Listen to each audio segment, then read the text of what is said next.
안녕하십니까, 정치풍향계입니다. 오늘은 민주유공자법 이번엔 제정돼야 한다라는 주제로 진행하겠습니다. 민주화실천 가족운동협의회가 지난 12일로 창립 40주년을 맞았습니다. 민가협은 박정희 전두환 군사독재 치하에서 민주화운동에 헌신하다 목숨을 잃거나 투옥된 이들의 가족들이 민주화운동 탄압에 맞서기 위해 지난 1985년 결성한 모임입니다. 그들은 감옥에 갇힌 혈육을 구하는 데 그치지 않고 민주주의와 인권이라는 시대적 과제를 이루기 위해 온몸 바쳐 싸웠습니다. 우리의 민주주의는 그분들의 헌신에도 커다란 빚을 지고 있습니다. 간첩 조작과 고문 수사가 횡행하던 시절 민가협은 간첩 조작 피해자를 조사하고 고문 수사관을 고소 고발하는 등 철옹성 같은 공안 통치에 균열을 내왔습니다. 당시로선 계란으로 바위치기 같았으나 이후 민주화와 함께 수백 명의 억울한 분들이 재심에서 무죄 판결을 받게 되는 출발점이 되기도 했습니다. 민가협 운동은 또 사상전향과 준법세학서처럼 양심의 자유를 억압하는 악법을 폐지하는 성과를 거두기도 했습니다. 독재체제에서 가장 큰 고통을 당한 가족들이 민주화운동의 가장 치열한 현장에서 흘린 피와 땀은 민주주의가 싹을 틔우고 자라나는 든든한 토양이 됐습니다. 그러나 우리 사회는 7, 80년대 민주주의를 위해 희생했던 많은 시민 노동자 학생들과 그 유가족에 대해 여전히 합당한 예우를 해주지 못하고 있습니다. 심지어 고문과 최루탄으로 목숨을 잃고 87년 6월 항쟁의 불씨가 됐던 박종철, 이한열 열사도 민주유공자로 예우받지 못하는 현실은 수십 년의 민주화 역사를 돌아볼 때 심한 자괴감마저 들게 합니다. 이처럼 뒤틀린 현실은 4.19 혁명과 5.18 민주화운동 관련자를 국가 민주유공자로 예우하는 법이 마련된 데 비해 수많은 다른 민주화운동 관련자를 예우하는 민주유공자 예우에 관한 법률이 아직도 제정되지 못했기 때문입니다.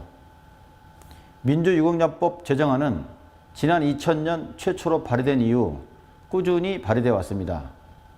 그러는 사이 무려 25년이라는 세월이 흘렀습니다.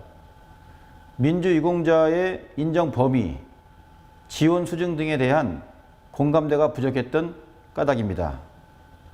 많은 사람들의 노력과 각계의 성원에 힘입어 지난해 5월 본회의를 통과했으나 윤석열 당시 대통령은 거부권을 행사했습니다.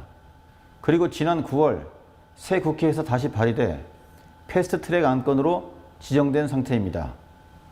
최근 권오을 국가보훈부 장관은 언론 인터뷰에서 이번 법안은 희생도가 높은 사망, 행방불명, 부상자를 대상으로 하고 지원 폭도, 요양 의료 등으로 최소화해 명예를 되찾아주는 데 중점을 두고 있는 만큼 국민들도 충분히 공감하리라 생각한다고 밝혔습니다.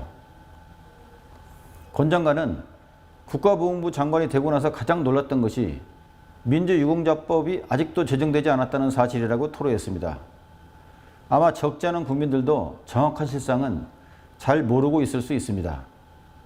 권 장관은 87년 현행 헌법체제를 만든 것이 이한열, 박종철, 전태일 열사와 같은 분들인데 이분들이 아직도 유공자로 예우받지 못하고 있다며 국가와 국민을 위한 희생을 예우하는 것이 국가의 책무이며 민주주의를 위한 희생도 이에 해당한다고 강조했습니다. 이 법안은 일각의 지적처럼 민주화보상법과 부마항쟁보상법에 따라 인정된 1만여 명을 모두 민주유공자로 예언한 것이 아닙니다. 이 가운데 희생자가 높은 사망, 행방불명, 부상자 634명에 한해 민주유공자로 예우하도록 규정하고 있습니다. 특히 국민들이 민감하게 봐드리는 취업, 교육 지원은 제외하고 요양, 의료 등 최소한의 지원만 하며 민주유공자로서의 명예를 되찾아주는 데 중점을 뒀습니다. 윤석열 정부 당시 국가보훈부는 1989년 경찰관들이 숨진 동의대 사건 관련자나 국가보안법 위반자도 법 적용 대상에 포함될 수 있다는 논리로 법 제정을 반대했습니다. 이에 대해서도 권 장관은 민주유공자법 적용 대상자는 국무총리 소속 민주화보상위원회 등의 엄격한 심의를 거쳐 민주화운동 관련자로 인정된 분들이라며 민주화운동을 했다고 인정받은 경우에도 내란, 외환 등 중범죄를 저지른 사람은 법 배제 규정에 따라 민주유공자로 등록할 수 없는 것이 원칙이라고 설명했습니다. 이번 12.3 내란을 시민들의 힘으로 막아낼 수 있었던 것도 숱한 희생 위에 쌓아 올려진 민주적 성취와 시민의식 덕분이었습니다. 민주유공자법 제정은 민주주의 가치를 더 깊이 새기고 더 튼튼한 기반 위에 올려놓는 일일 것입니다.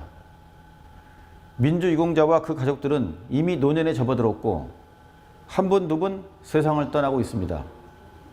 법 제정을 하루라도 앞당겨야 할 이유입니다. 이제 국회와 이재명 대통령이 응답할 차례입니다. 오늘은 여기까지입니다. 감사합니다.